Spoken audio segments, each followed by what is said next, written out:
let me tell you about this match between Rodolfo Cardoso and Bobby Fischer. In fact, let me go back to the intro screen. As you can see there, a picture of the young men. Keep in mind, a junior champion could be anyone as old as 21. So we have Ambassador Carlos P. Romulo of the Philippine Islands making the ceremonial first move. And then we have Morris Steinberg, vice president of the Manhattan Chess Club, Florencio Campomanes, and on the right, John Rhodes, the vice president of Pepsi-Cola, and they were hosting this little match. Now, if you're not familiar with the name Florencio Campomanes, I'll let you Google him, but there he is in his youth. Well, what we have here are the Filipino junior chess champion and the United States junior chess champion playing in an 8-game match.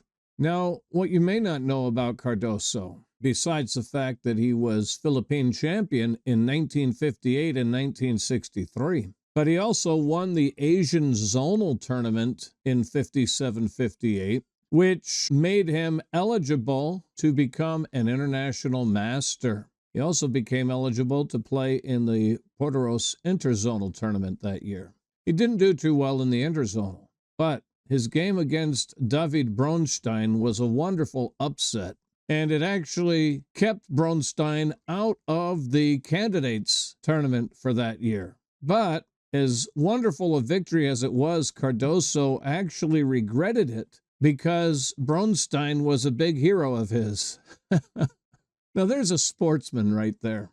Well, another thing you may not know about Rodolfo Cardoso. By the way, he passed away in 2013 at the age of 75. But it is Cardoso who first discovered Wesley So when Wesley So was but 9 years of age.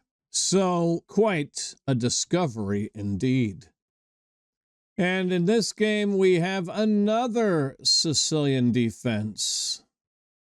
E4, C5, knight F3, D6, D4, pawn takes pawn, knight takes pawn, knight F6, the same first 4 moves, but here we get Prince's Variation, and Prince's Variation is named for Lodewijk Prince, Prins. He lived from 27 January 1913 to 11 November 1999, a Dutch chess player and chess arbiter. He became an international arbiter in 1960. He was an international master in 1950, and Prince in 1982 was awarded an honorary grandmaster. This is Prince's Variation. We have E5 from Fischer hitting the knight. Bishop B5 check is the Venice attack. Queen's knight to D7 interposes. Now the knight comes to F5, super attacking this pawn. So D5 is played and E takes D5. Now A6 from Fischer. The book move is Bishop A4. Cardoso captured the knight. The book move like so. Cardoso with bishop captures knight and queen captures bishop. Knight retreats to E3. Bishop C5, pawn C4. Greedily clinging to the pawn, but a better way to defend was to develop and defend. B5, now knight C3. Bobby castles, Rodolfo castles. Pawn does take the pawn right here, and king H1, getting out of the bishop's line of fire. Very prudent move.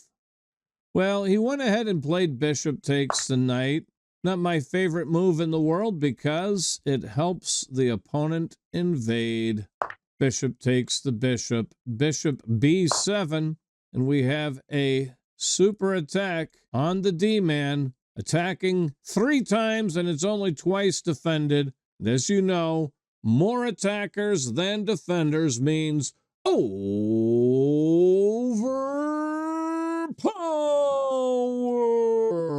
Oh, yeah. If you don't have more attackers than defenders, it's Noverpower. That's right. Well, D6 was played, getting out of the line of fire of 2 of the 3 attackers. Queen's rook to C8, bishop to G5, queen to E6, defending, and rook C D8 being called for. I mean, rook F D8. My mind was saying rook C D8, but the arrow pointing rook F D8. Queen D2, now rook F D8. Queen's rook D1. This rook goes on a cruise and gets C6. Bishop takes the knight. Rook D takes the pawn. Slick. Queen G5. Threatening mate on the next turn. Queen F2, the preferred move. And then I suppose knight E4, yes. Get that rookie. I would have to trade. Let's come back. Queen G5 was played. Queen takes the bishop. Queen takes the queen. And pawn takes the queen. Rook takes the rook. Now rook takes the rook. Black with an advantage. Cardoso content to just trade everything. Of course, he pretty much had to because otherwise rook D2. But here Bobby goes ahead and trades. It might have been interesting to try rook D3, given White's demonstration of a willingness to trade everything. And that, of course, would create a passed pawn. But Bobby willing to just simplify everything. And now bishop C8. No, I'm sorry. He played bishop D5. I was thinking bishop C8 with my brain because I wanted to transfer my bishop. Bishop D5 was actually Bobby's move. King to G1, pawn to F5, king to F2, pawn to F4. Knight C3, bishop C6, pawn G3, pawn takes the pawn, pawn takes the pawn, king G7.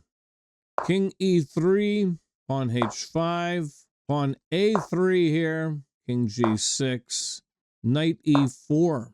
Not liked. Not liked at all. In fact, this really calls for more simplification, and black having the extra pawn should have the advantage if he simplifies here. Surely, white will be placed in Zugzwang.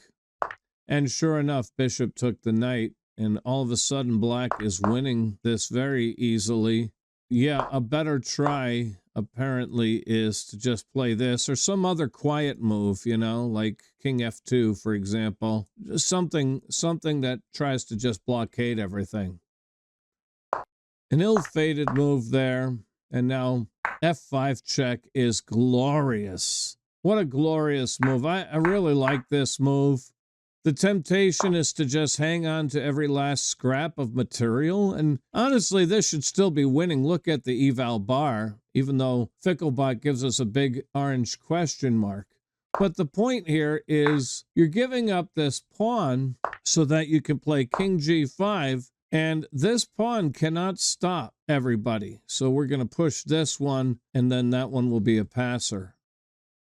Well, A4 was played. A5, and sure enough, white resigned. If check, I'm going to play king G4, and that's that. He's in Zugzwang, isn't he? So even if he plays here or here, 1, 2, 3, 4, so it's 1 plus 4 is 5, and he's got 1, 2, 3 plus 4 is 7, right? So let's say here, here, here, here, right? He's got to get out of the way. And as you can see, once again, it's the same thing. It's just different. I can just come right down here, blockade, and then win that pawn.